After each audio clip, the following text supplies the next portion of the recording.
Oh, hey, eighth graders. What up? Oh, hey, Caesar. Hey, let's say you wanted to do these chapter 11 questions. All right, first hour. 11 of you, as of this video, have turned it in. That's awesome.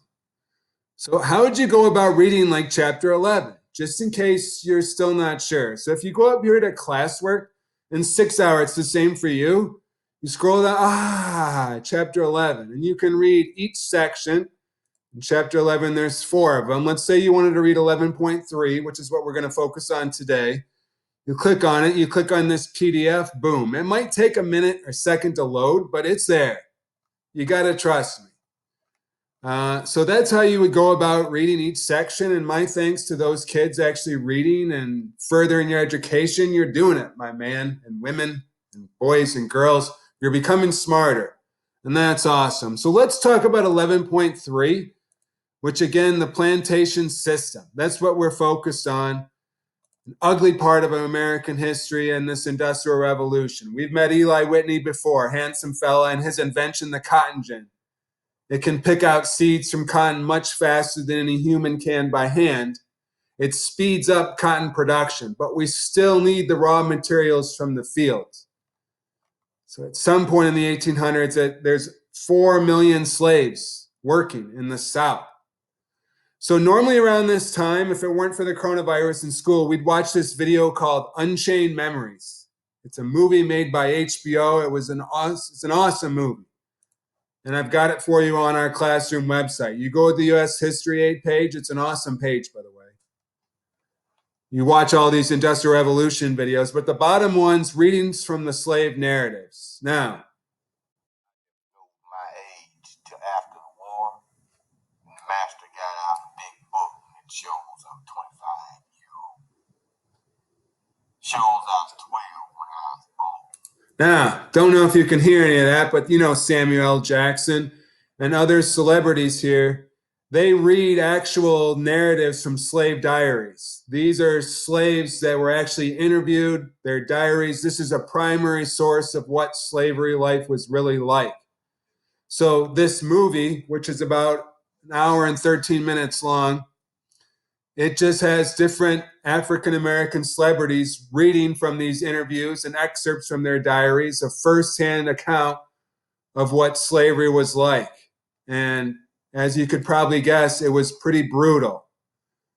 14 to 16-hour days, extreme punishment for any misbehavior or any type of revolt. Basically, human beings treated as property and not as people. The whole slavery in the United States will eventually lead to the abolitionist movement, where people see how horrific it is, and it will start the Civil War.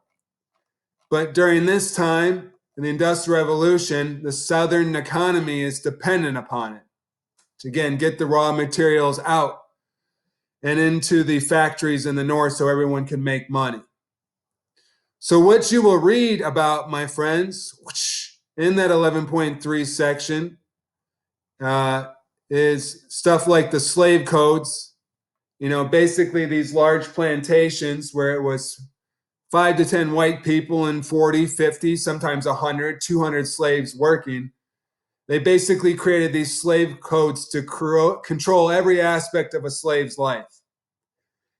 What they were trying to do is prevent what happened with Nat Turner in Virginia, a slave revolt, where a group of slaves kills the plantation owner and violence ensues. Now, Nat Turner was eventually caught and hanged. And again, those were usually public displays of violence to intimidate and put fear into other slaves.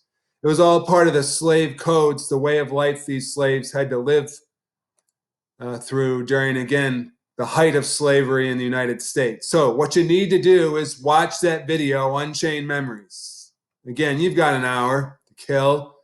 Gather the family around, learn something. It's linked right here on my webpage. Again, a first-hand account, a primary source of real slaves, their stories, their words, their interviews. Check it out. It's on my webpage.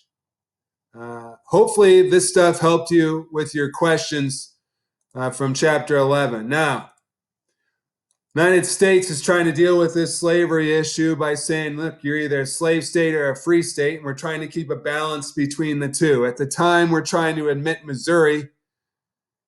There's 11 states free, 11 states that are slavery. So we're trying to keep that balance. So to admit Missouri into the country, we also decide we're going to allow Maine into the country as a free state. That'll keep the balance. We also are going to draw a line across the southern border of Missouri. Any territory north of that line, moving forward, is going to be free territory. If you're south of that line, you're allowed to have slavery. It's a temporary solution to the slavery problem. Spoiler alert, it's not going to work. The Civil War is 40 years away.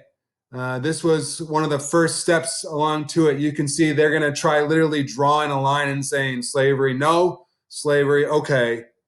That's not going to work. So that was the Missouri Compromise. One of, again, the first pieces of legislation trying to deal with this slavery issue.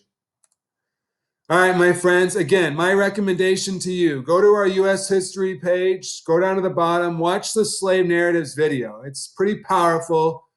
Caesar would agree. Yes. You'll learn something about the horrific practice of slavery. And then again, don't forget to finish your chapter 11 questions. And that is all, my friends. That's today's lesson. Talk to you guys tomorrow. Bye-bye.